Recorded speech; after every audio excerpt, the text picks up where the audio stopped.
ಗ್ರಾಮೀಣ ಭಾಗದಲ್ಲಿ ಇವತ್ತು ಒಂದು ಅಸೆಟ್ ಕ್ರಿಯೇಷನ್ ಆಗಬೇಕು, ಗ್ರಾಮೀಣ ಭಾಗದಲ್ಲಿ ಅಭಿವೃದ್ಧಿ ಆಗಬೇಕು.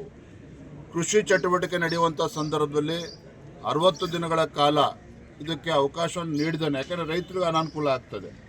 ಆ ಸಂದರ್ಭದಲ್ಲಿ ರೈತಾಪಿ ವರ್ಗಕ್ಕೆ ಅನುಕೂಲ ಆಗಬೇಕು ಅಂತೇಳಿ ಆ ಸಂದರ್ಭದಲ್ಲಿ ರಜೆಯನ್ನು ಕೊಟ್ಟಿದ್ದಾರೆ ವಿನಃ ಹಿಂದೆ ಯಾವ ಪದ್ಧತಿ ಇತ್ತು, ಗ್ರಾಮ ಪಂಚಾಯತಿ ಮಟ್ಟದಲ್ಲೇ ತೀರ್ಮಾನಗಳು ಆಗ್ತಾ ಇತ್ತು.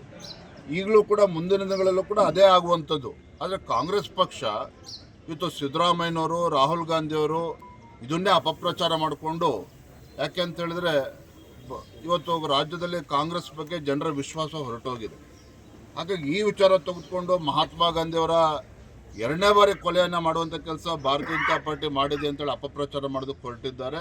ಇದಕ್ಕೆ ಭಾರತೀಯ ಜನತಾ ಪಾರ್ಟಿ ರಾಜ್ಯದ ಎಲ್ಲ ತಾಲೂಕು ಕೇಂದ್ರಗಳಲ್ಲಿ ಮತ್ತು ಗ್ರಾಮೀಣ ಭಾಗದಲ್ಲೂ ಕೂಡ ಇದನ್ನು ಜಾಗೃತಿ ಮೂಡಿಸುವಂಥ ಕೆಲಸ ನಾವು ಮಾಡ್ತೇವೆ ಬರುವಂಥ ದಿನಗಳಲ್ಲಿ.